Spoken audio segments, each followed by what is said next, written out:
Assalamualaikum warahmatullahi wabarakatuh. Kami, kelompok E4 dan E5, Praktikum Farmasi Industri dari Program Studi Farmasi Universitas Islam Indonesia akan mempresentasikan tentang penyusunan formula dan perancangan pembuatan tablet meloxicam. Berikut adalah anggota dari kelompok E4 dan E5.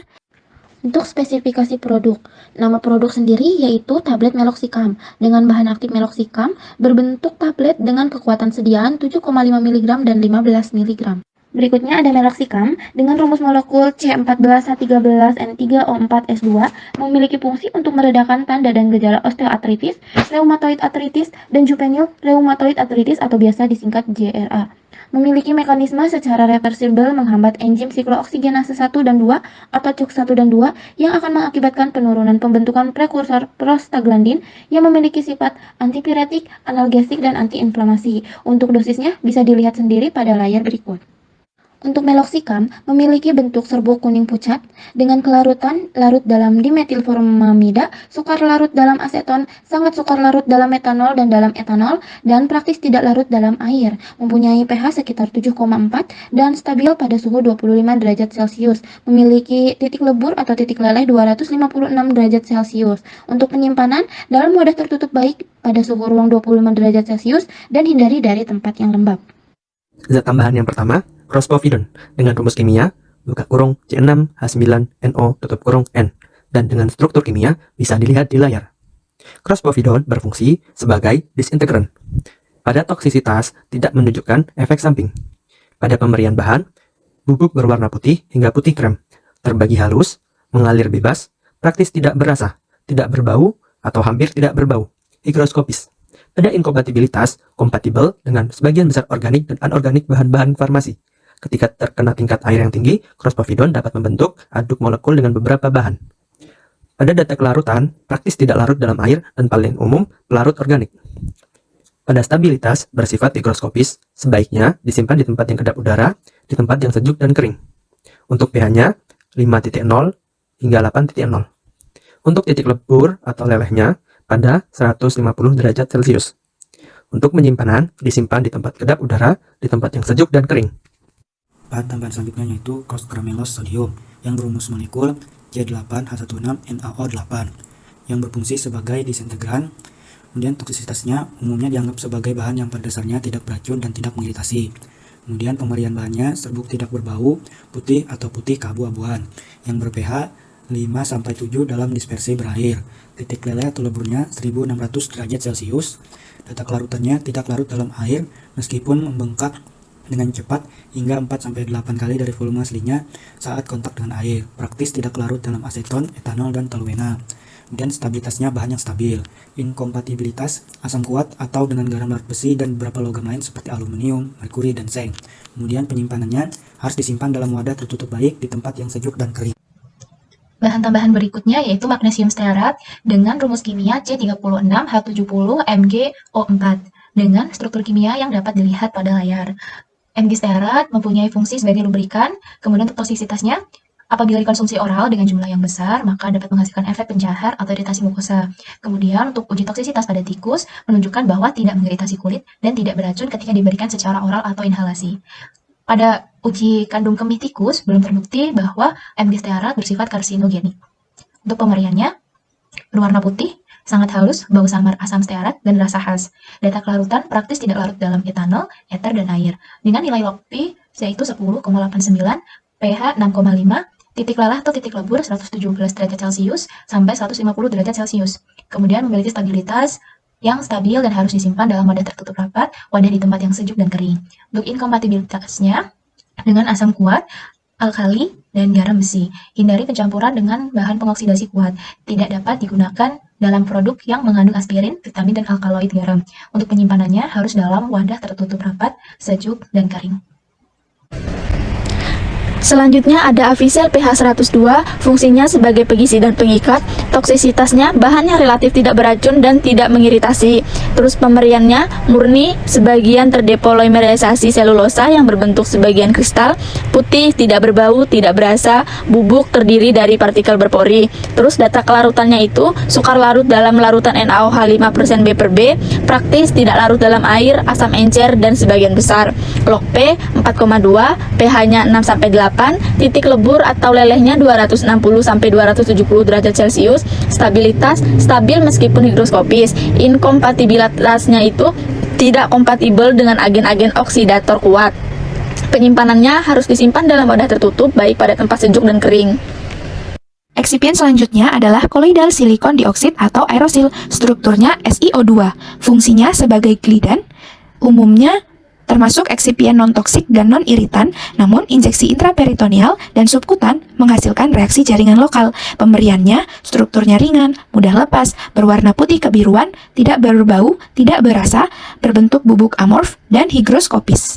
Titik lelehnya 1600 derajat Celcius, kelarutannya praktis tidak larut dalam pelarut organik, air, dan asam kecuali asam fluorida.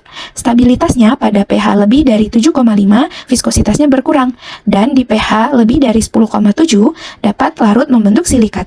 Aerosil ini tidak kompatibel dengan preparat diethylstilbestrol. pH-nya antara 3,8 sampai 4,2, penyimpanannya harus disimpan dalam wadah tertutup baik. Berikutnya ada aspartam dengan rumus molekul C14H18N2O5 yang berfungsi sebagai pemanis dengan bentuk serbuk kristal putih yang hampir tidak berbau dengan rasa yang sangat manis. Mempunyai pH sekitar 4,5 sampai 6,0 dengan kelarutan sedikit larut dalam etanol 95% dan sedikit larut dalam air. Mempunyai titik leleh atau titik lebur sekitar 246 sampai 247 derajat Celcius. Aspartam ini stabil pada kondisi kering pada suhu 25 derajat Celcius di buffer aqueous. Untuk penyimpanannya sendiri bisa disimpan dalam wadah tertutup baik di tempat yang sejuk dan kering. Dan tambahan yang terakhir, manitol. Dengan rumus kimia C6H14O6 dan struktur kimia bisa dilihat di layar. Manitol berfungsi sebagai pengisi, agen pemanis, pengencer tablet dan kapsul, agen terapeutik, agen tonisitas. Pada toksisitas, efek pencahar dapat terjadi jika manitol dikonsumsi secara oral dalam jumlah besar kuantitas. Untuk pemberian bahan, bubuk kristal putih tidak berbau atau butiran yang mengalir bebas. Rasanya manis dan memberikan sensasi dingin di mulut. Secara mikroskopis, tampak seperti jarum atau rombik ketika dikristalkan dari alkohol. Pada stabilitas, stabil dalam keadaan kering dan dalam larutan berair. Untuk inkompatibilitas, dapat menjadi asin dengan kalium klorida atau natrium klorida. Manitol tidak sesuai dengan infus silitol dan mungkin membentuk kompleks dengan logam seperti aluminium, tembaga, dan besi. Untuk log P pada min 3,1 dan min 2,2. Untuk titik leleh atau titik lebur berkisar pada 166 hingga 168 derajat Celcius. Pada data kelarutan 20 derajat Celcius. Pada alkali larut. Etanol 95% larut pada 1:83. Ether praktis tidak larut. Gliserin larut pada 1:18. Propanol larut pada 1:100. Dan air larut pada 1:5,5. Untuk penyimpanan, disimpan dalam wadah yang tertutup di tempat sejuk dan kering. Selanjutnya rancangan formula. Formula yang kami pakai terdiri dari 8 bahan. Yang pertama minoxicam sebagai zat aktif. Untuk jumlah satu tabletnya berjumlah 7,5 mg.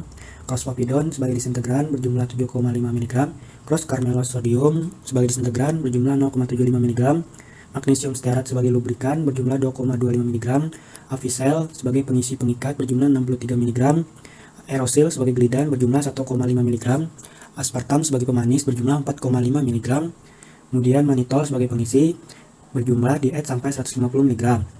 Kemudian untuk jumlah skala lab dikalikan 1000. Kemudian untuk skala pilot dikalikan 10.000. Dan terakhir untuk skala produksi dikalikan 100.000 tablet. Berikutnya, terkait prosedur pembuatan sediaan tablet meloxicam yang diawali dengan masing-masing bahan diayak dengan mesh ukuran 30, kemudian ditimbang sesuai dengan bobot yang telah ditentukan atau dibutuhkan. Kemudian campurkan semua bahan hingga homogen.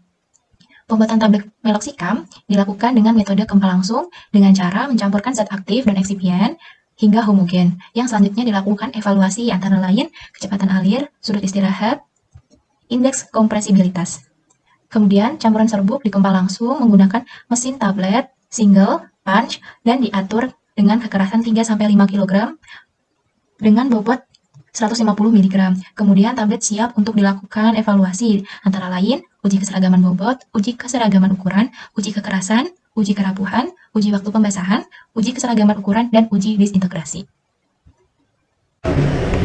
Selanjutnya ada peralatan produksi yang dipakai. Yang pertama adalah buku ukur, digunakan untuk membuat atau mengencerkan larutan pada volume tertentu. UPLC untuk uji kandungan obat dengan sistem kromatografi. Neraca analitik digunakan untuk menimbang bahan yang akan digunakan. Flow tester granul digunakan untuk menguji sifat alir serbuk. Hardness tester digunakan untuk menguji kekerasan pada tablet. Friability tester digunakan untuk menguji kerapuhan pada tablet. Disintegration tester digunakan untuk menguji waktu hancur pada tablet. V-mixer digunakan untuk mencampur bahan berbentuk serbuk. Alat cetak tablet. Dan yang terakhir ada cawan Petri digunakan sebagai wadah pada tempat pengujian tablet. Tahap yang terakhir yaitu spesifikasi ruangan produksi. Nah, di mana tablet meloxicam ini merupakan produk non-steril, sehingga seluruh kegiatan produksinya dilakukan di kelas E, mulai dari penyiapan bahan, penimbangan bahan, pencampuran bahan, pencetakan tablet dengan metode gempa langsung, dan ruangannya harus dibersihkan menurut protap pembersihan ruang pencetakan tablet. Selanjutnya adalah evaluasi tablet, baik uji keseragaman bobot, uji keseragaman ukuran, uji kekerasan, uji kerapuhan, uji waktu pembasahan, dan uji disintegrasi. Berikut adalah referensi yang kami gunakan. Sekian dari kelompok E4 dan E5, semoga dapat menjadi pembelajaran dan bermanfaat bagi kita semua. Kurang lebihnya mohon maaf. Wassalamualaikum warahmatullahi wabarakatuh.